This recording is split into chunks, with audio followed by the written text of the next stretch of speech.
আসসালামু আলাইকুম রহমতুল্লাহ নাহমাদুহু ওয়া নুসাল্লি আলা রাসূলিল কারীম আম্মা বাদ।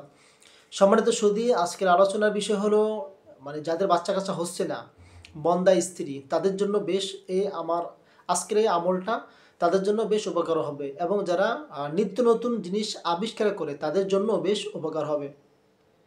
আশরাফ আলী থানভী রহিমাহুল্লাহ তার লিখিত কিতাবে দেওয়া আছে আল বারিউল মুসাউইরু। আল বারিউল মুসাউইরু শব্দটা যদি কেউ নিয়মিত পড়ে, বেশির চেয়ে বেশি পাঠ করে, দৈনিক বেশির চেয়ে বেশি পাঠ করে, তাহলে ওই ব্যক্তি যে পাঠ করবে, যে পড়বে, তার ভিতরে আল্লাহ তাআলা এরকম একটা গুণ বা একটা মেধা সৃষ্টি করে দিবেন, যে মেধা বা যে গুণ দ্বারা সে নিত্য নতুন নব আবিষ্কার তার দ্বারা সহজ হবে। নব আবিষ্কার তার দ্বারা সহজ হবে। প্রিয় ভাই, যার সায়েন্স বা বৈজ্ঞানিক মেধা, সে ব্যক্তির জন্য খুবই ফলদায়ক।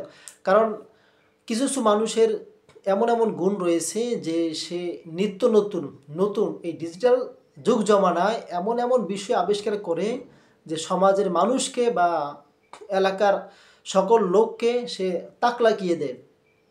এই নব বা নতুন আবিষ্কার এটা যে কোনো বিষয়ের হতে পারে, প্রসাধনী সামগ্রী হতে পারে বা কোনো হেলিকপ্টার কিংবা বিমান, এমন কিছু সে নিজের ব্যতিক্রম আইটেম দিয়ে বানানো, বা কোনো গাড়ি অথবা কোনো কোনো একটা যে কোনো বিষয় হোক না কেন, আল্লাহ তাআলা তার ভিতরে এরকম গুণ বা এরকম মেধা দিয়ে দিবেন। যদি কেউ আল বারিউল মুসাউইরু বেশি চেয়ে বেশি দৈনিক সে পাঠ করে, তাহলে আল্লাহ তাআলা তাকে এরকম গুণ দিয়ে দিবেন। প্রিয় ভাই, এরপরে কোনো বন্দা মানুষের যার বাচ্চা কাচ্চা হচ্ছে না, সে যদি একাধারে 7 দিন রোজা রেখে এই আমলটা করে, ওই ব্যক্তিরও গর্ভে বাচ্চা আসবে। 6 দিন লাগাতার 6 দিন রোজা রাখবে। সপ্তম দিন সে শুধুমাত্র পানি দ্বারা ইফতার করবে। অতএব একদিন তো একাধারে তো 7 দিন তো রোজা রাখবে, সপ্তম দিনে সে শুধুমাত্র পানি দ্বারা ইফতার করে আল বারিউল মুসাউইরু শব্দটা 21 বার পাঠ করবে। এরপরে সে স্বাভাবিকভাবে চলবে, অর্থাৎ সারাদিন রোজা রাখার পরে সে খাওয়া দাওয়া অন্য যা করার করবে।